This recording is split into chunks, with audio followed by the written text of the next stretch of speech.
Bonjour et bienvenue dans cette vidéo dans laquelle nous allons générer une série de valeurs correspondant à une moyenne et à un écart type donné avec un tableur.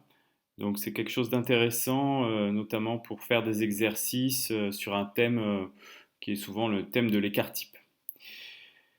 Donc nous allons prendre un exemple, nous allons générer une série de notes dont la moyenne est 12 et l'écart type est 2.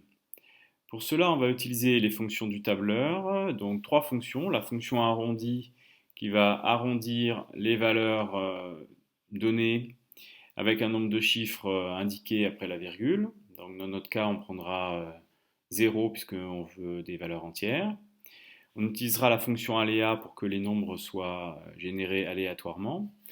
Et la fonction loi normale inverse qui va générer des nombres suivant une répartition qui correspond à une courbe de Gauss. Donc c'est très intéressant pour pouvoir étudier l'écart type et notamment les écarts x bar moins sigma et x bar plus sigma. Donc quand on cumule ces trois fonctions, on obtient la fonction arrondie de la loi normale inverse d'un nombre aléatoire pour une moyenne de 12, pour un écart type de 2 et avec 0 chiffre après la virgule.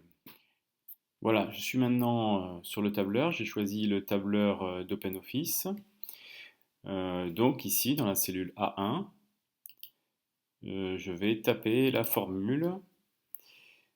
Donc à chaque fois qu'on tape une fonction, il faut bien sûr taper sur égal. Et donc on va prendre l'arrondi.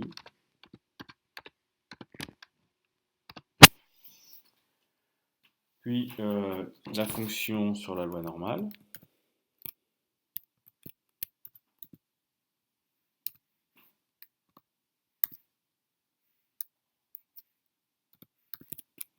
Inverse.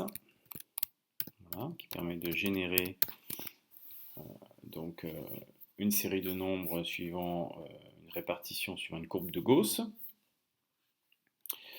Puis on va dire qu'il faut générer ces nombres de manière aléatoire, donc on va mettre la fonction aléa. Voilà, on va mettre une parenthèse ouverte, une parenthèse fermée. Puis on va indiquer la moyenne, donc ici on voulait une moyenne de 12 sur 20, et un écart type de 2. Et enfin, on va préciser le nombre de chiffres que l'on veut pour l'arrondi, le nombre de chiffres après la virgule. Donc ici, comme on veut des nombres entiers, on va prendre 0 chiffre après la virgule. Voilà pour la fonction. En appuyant sur Entrée, vous voyez que de manière aléatoire, on a obtenu une note de 12. Bon, bien entendu, pour obtenir maintenant un grand nombre de valeurs, il faut copier cette formule dans les autres cellules. Alors je vais prendre une centaine de valeurs, je vais copier jusqu'à 20. Et puis vous voyez que les nombres sont générés de manière aléatoire. Et ensuite, on va aller jusqu'à E. Comme ça, 20 fois 5, j'ai bien 100 valeurs. Ensuite, pour vérifier que cela donne de bons résultats, bien ici, je vais calculer la moyenne de l'ensemble de mes valeurs. Donc ici, toujours égal, je vais prendre la fonction moyenne ici, et l'ensemble des valeurs. Voilà, je trouve une moyenne de 11,93, qui est donc pas trop éloignée de la valeur que j'avais demandé, c'est-à-dire une valeur de 12 sur 20. Et je vais faire la même chose pour l'écart type.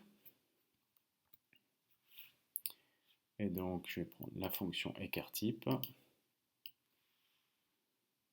Voilà. Et j'obtiens un écart type de 2,18 au lieu des 2, l'écart type de 2 que j'avais demandé. Alors évidemment, plus on va prendre de valeurs, plus les valeurs obtenues vont être proches des valeurs demandées. Donc si je prends 1000 valeurs, il y a de fortes chances que je sois très proche d'une moyenne de 12 et d'un écart type de 2. Voilà, j'espère que cette vidéo vous a été utile. À très bientôt sur Cinémat. Au revoir. Retrouvez l'ensemble des vidéos sur la chaîne YouTube ou sur www.cinemat.fr.